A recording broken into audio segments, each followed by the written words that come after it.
Hello friends, good morning. आपका स्वागत है हमारे इस चैनल में ड्यू प्लस में, और मैं हूँ नवनाथ। आज हम इस एनसीईआरटी हिस्ट्री क्लास 6 सीरीज़ का अगला चैप्टर यानी कि चैप्टर नंबर 4 पढ़ने जा रहे हैं, जिसका नाम है आरंभिक नगर। तो चलिए शुरू करते हैं।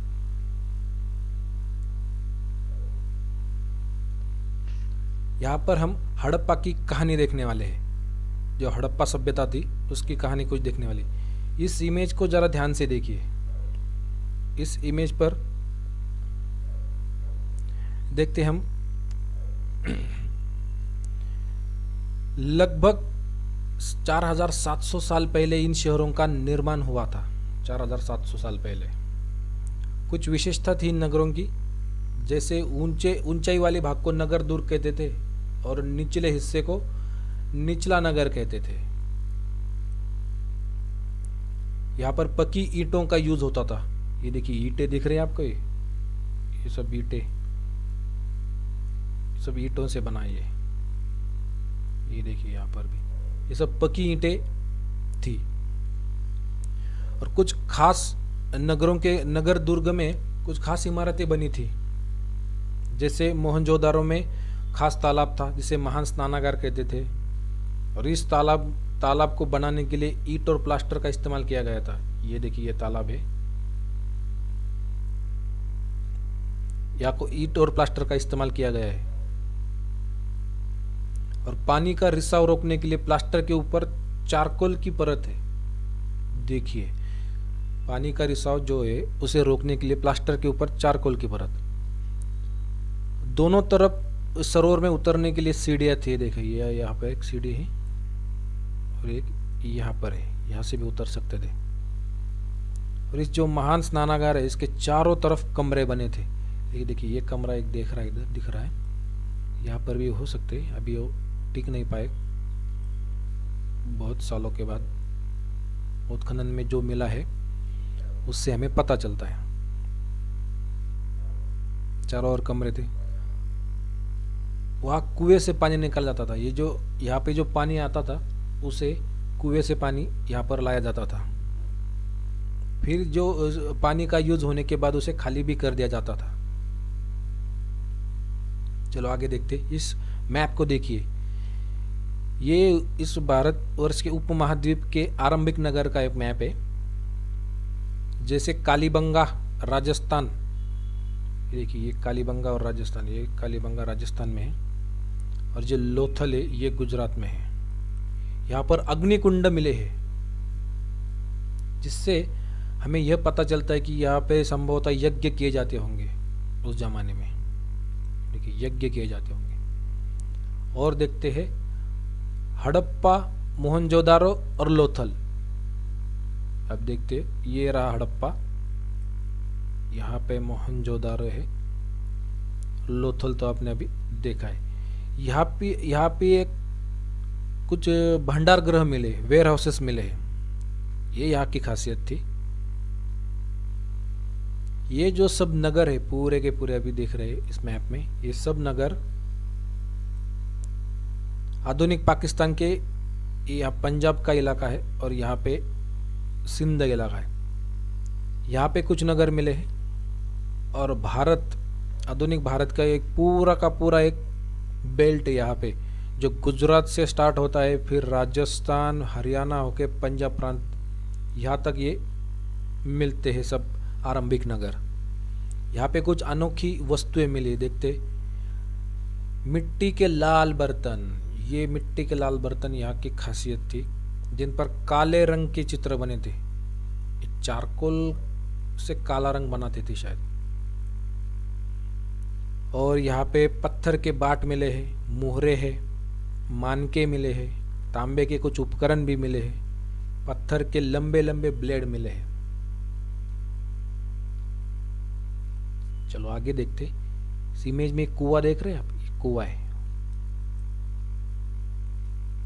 और ये नालिया है, शायद नालिया ही है। देखते हैं भवन, नाले और सड़कें ये कैसे बनाते थे। आमतौर पर जो घर बनाते थे वो 1 या 2 मंजिले होते थे। उनके आंगन के चारों ओर कमरे थे और अलग अलग स्नान घर थे। कुछ घरों में कुएं भी पाए गए। ये देखिए कुआं है। और जो यहाँ की विशेषता है, नालों की विशेषता बहुत ज़्यादा है, क्योंकि कई नगरों में ढके हुए नाले मिले हैं और ये नाले सब सीधी लाइन में है। देखिए पूरा स्ट्रेट दिख रहा है, सीधी लाइन में नाले और हल्की सी ढलान है। अब शायद ये ढलान है, इस साइड भी हो सकती है और उधर भी हो सकती है। ये और एक खास बात है, नाले ढके होने के कारण वहाँ मैनहोल भी बनाए गए थे। मैनहोल का उपयोग कहीं पर नाला ब्लॉक हो गया तो वहाँ से उतरकर, मैनहोल से उतरकर उसे साफ किया जाता होगा। इससे हमें पता चलता है कि ये सभ्यता कितनी प्रगत थी। चलो आगे देखते। नगरीय जीवन कैसा था उनका? नगरीय जीवन, नगरों में लिपिक होते थे जो कुछ मुहर्रम पर लिखते थे, शायद कुछ अन्य चीज़ों पर भी लिखते होंगे। शिल्पकार जो होते थे वो स्त्रियाँ भी थी, पुरुष भी थे। यहाँ पर कुछ खिलौने मिले इस इमेज में, देखिए ये मिट्टी के खिलौने ये मिले हैं। क्या आप इस खिलौने में कुछ जानवर पहचान सकते हैं? शायद ये गेंडा लग रहा है, उसके मुंह के ऊपर एक सिंग, कटा हुआ सिंग लग रहा है। ये बैल लग रहा है, बैल, ये गाय भी हो सकती है। शायद ये सुअर नहीं, हाँ सुअर ही लग रहा है इसके मुंह के वजह से। ये जो यहाँ पे जो धारियाँ स्ट्रिप्स बनी है इसकी वजह से मुझे शेर लग रहा है, हो भी सकता है। चलो आगे देखते हैं। वहाँ के जो नगर और नए शिल्पकला भी वहाँ प्रगत थी, वो देखते हैं। यहाँ पे कुछ चीज़ें मिली पुरातत्वविदों को, वो अधिकतर पत्थर, शंख, सोना, चांदी और कांसे, तांबा इससे बनाई गई थी। जो तांबे और कांसे से क्या क्या बनाते थे? औजार बनाते थे, हथियार बनाते थे, बर्तन भी बनाते थे, गहने बनाते थे। और सोना चांदी से गहने तो ऑब्वियसली बनाते होंगे, बर्तन भी बनाए थे। यहाँ पर मिली सबसे आकर्षक वस्तुएं देखते, मनके तो है, मनके मिले, बाट मिले। ये चरट पत्थर के बाट है, ये देखिए ये बाट है, ये चरट पत्थर है, उससे बनाए गए। शायद इन्हें कुछ बहुमूल्य धातु या पत्थर को तोलने के लिए बनाया गया होगा। और कुछ फलक मिले हैं। ये जो हड़प्पा के लोग हैं ये पत्थर की मुहरें बनाते थे। अब ये देखिए यहाँ पर एक पत्थर की मुहर है जिसे आपने कई बार देखा होगा, एग्जाम्स बुक्स में देखा होगा और बहुत सारी जगहों पर, जो आयताकार है और सामान्यतः उस पर जानवरों के चित्र मिलते हैं। देखिए ये जानवर है, इसको एक सींग है, देखिए एक घोड़ा भी लग रहा है, सींग है एक, और कुछ उसमें लिपि में, हड़प्पा लिपि में लिखा है, लेकिन आज तक वो लिपि पढ़ी नहीं जा सकी। यहाँ के लोगों की और एक खास बात थी, जो लाल मिट्टी के बर्तन पर काले रंग के डिजाइन करते थे, ये बहुत खूबसूरत लगता था। जो मेहरगढ़ है पाकिस्तान में, वहाँ पे संभवतः 7000 साल पहले कपास की खेती होती थी, ऐसे साक्ष्य मिले हैं। और ये मेहरगढ़ एक नवपाषाणिक स्थल है, न्यूलिथिक साइट है एक। और मोहनजोदड़ो में कुछ कपड़ों के टुकड़ों के अवशेष मिले, लेकिन वो अवशेष कहाँ पर मिले? चांदी के फूलदान के ढक्कन पर और कुछ अन्य तांबे की वस्तुओं पर चिपके मिले ये कपड़ों के टुकड़े, इतने दिनों तक बचे रहे। यहाँ पर सूत कताई का भी संकेत मिलता है, क्योंकि कपड़े तो मिले हैं, इसका मतलब है वहाँ सूत कताई तो होती होगी। यहाँ पर पकी मिट्टी या फेयौन से बनी तकलिया भी मिली है, फेयौन से बनी तकलिया, शायद ये तकलिया है। अधिकांश वस्तुओं का निर्माण विशेषज्ञों ने किया है। ये जो वस्तुएं आप देख रहे, ये कोई सामान्य आदमी या सामान्य जन शायद नहीं कर सकते, इसलिए पुरातत्वविदों का यह मानना है कि इन सब का निर्माण विशेषज्ञों ने ही किया होगा। चलिए आगे देखते, ये इमेज को देखिए, इसे फेयंस से तैयार करते थे। फेयंस, अब फेयंस क्या है? ये फेयंस बालू और स्फटिक पत्थरों का जो चूर्ण रहता है उसे गोंद में मिलाकर जो वस्तुएं बनाई जाती है वो फेयंस की वस्तुएं होती है। इसे कृत्रिम रूप से तैयार करते हैं या बनाया जाता है, और इससे कुछ वस्तुएं बनते हैं, जैसे मनके, चूड़ियाँ बनाते थे, बाले, छोटे बर्तन भी बनाए जाते थे। अब आगे देखते कच्चे माल की खोज। वहां पे कच्चा माल कहाँ से आता था देखते। ज्यादातर हड़प्पा के लोगों को कच्चा माल वहीं पर ही मिल जाता था, लेकिन कुछ चीज़ों का आयात भी करना पड़ता था, जैसे तांबा, लोहा, सोना, चांदी, बहुमूल्य पत्थर, इनका आयात करना पड़ता था। ये अब देखते ये आयात कहाँ कहाँ से करते थे। अब जो तांबे का जो आयात है वो आधुनिक राजस्थान और ओमान, जो अरब देश में ओमान, वहाँ से तांबे का आयात होता था। फिर कांसा बनाने के लिए, जो कांसा है उसे बनाने के लिए तांबा और टिन एकत्र किया जाता था, उसका मिक्सचर करते जो, और जो कांसा बनाने की टिन है उसका आयात वो आधुनिक ईरान और अफगानिस्तान से करते थे। ऑब्वियसली सोने का आयात तो कर्नाटक से ही था। बहुमूल्य पत्थर का जो आयात है वो गुजरात, ईरान और अफगानिस्तान यहाँ से करते थे। यहाँ पर एक किस्म की मुहर मिली है, ये देखिए, ये मुहर, क्या देख सकते हैं आप मुहर पे? मुझे तो यहाँ पे एक जहाज लग रहा है, शायद जहाज ही है। कुछ जानवरों के चित्र, पक्षी भी लग रहा है, मुहर। और एक खिलौना भी मिला है, ये देखिए, ये दूसरी इमेज है। अब इस इमेज को देख के क्या क्या कहते हैं? शायद ये बैलगाड़ी भी हो सकती है और रथ भी हो सकता है। हमें इस बैलगाड़ी और रथ से यह पता चलता है कि वो हड़प्पा के लोग यातायात के लिए कौन से साधनों का उपयोग करते थे। चलिए आगे देखते, भोजन।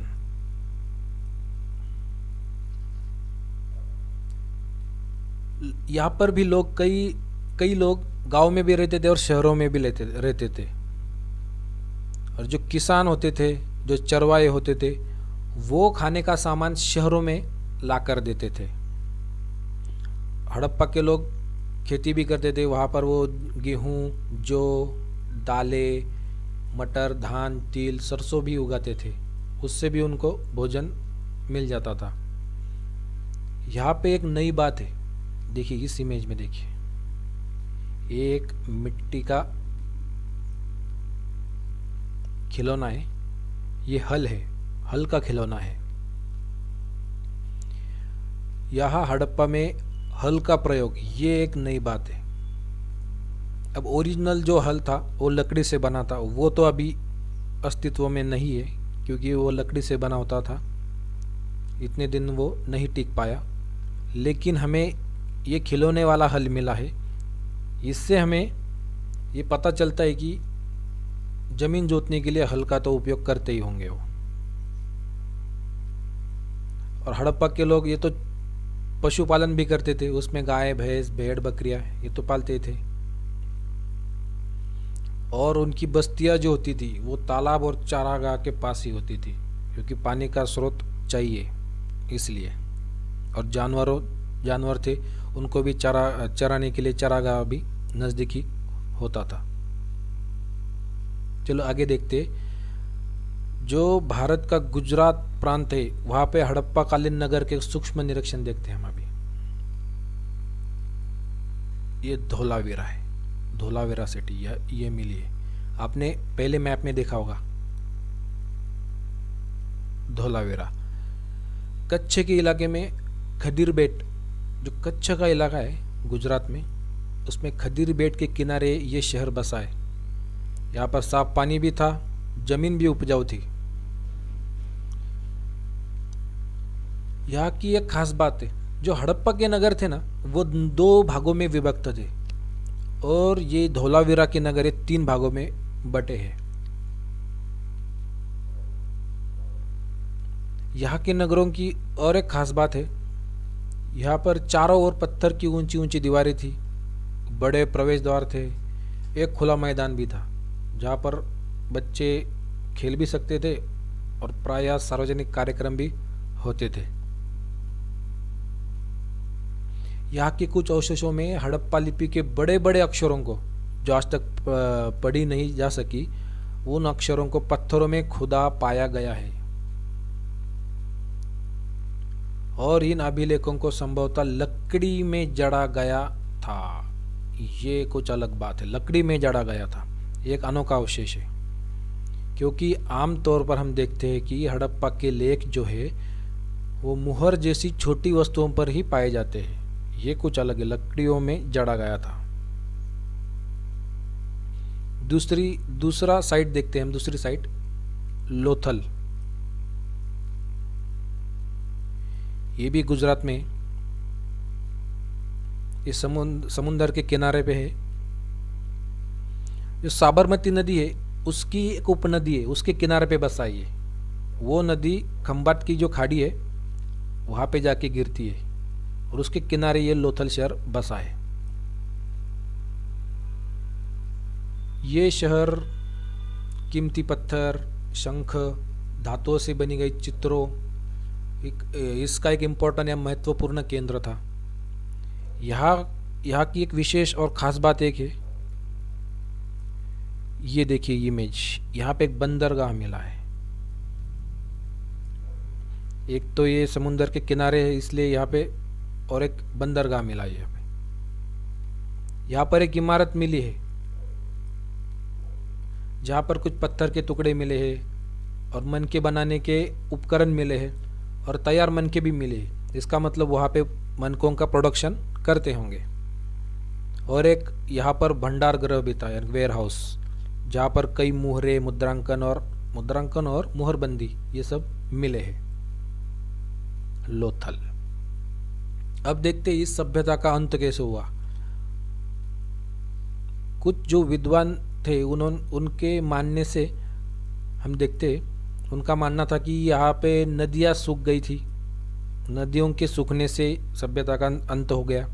जंगलों का विनाश हो गया, उससे अंत हो गया। फिर जो चारागाह थे, घास के मैदान, वो मवेशियों से वो खाकर नष्ट हो गए, इससे सभ्यता का अंत हो गया। फिर बाढ़ आने से भी अंत हो गया। शासकों का जो नियंत्रण था वो समाप्त हो गया और थोड़ा ढीला हो गया, इसी वजह से सभ्यता का अंत हो गया, ऐसे विद्वानों का मानना है। चलो आगे देखते। कुछ टिप्स है यहाँ पे। हम मिस्र के बारे में यानी कि इजिप्ट के बारे में देखेंगे। लगभग 5000 साल पहले यहाँ पे जो राजा लोग शासन करते थे, उन्होंने सोना, चांदी, हाथी दांत, लकड़ी, हीरे जवाहरात लाने के लिए अपनी सेनाएं दूर दूर तक भेजी थी। और यहाँ की एक सबसे खास बात है, यहाँ पर उन्होंने पिरामिड भी बनवाए। ये देखिए पिरामिड,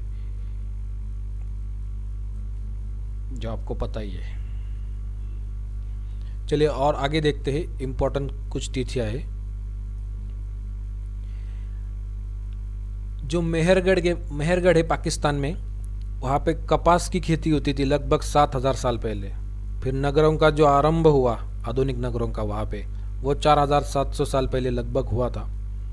लगभग 3900 साल पहले हड़प्पा नगरों के अंत की शुरुआत हो गई, अंत शुरू हुआ था हड़प्पा नगरों का। और लगभग 2500 साल पहले अन्य नगरों का विकास हुआ, जैसे Magadh etcetera. So thank you guys for giving your valuable time.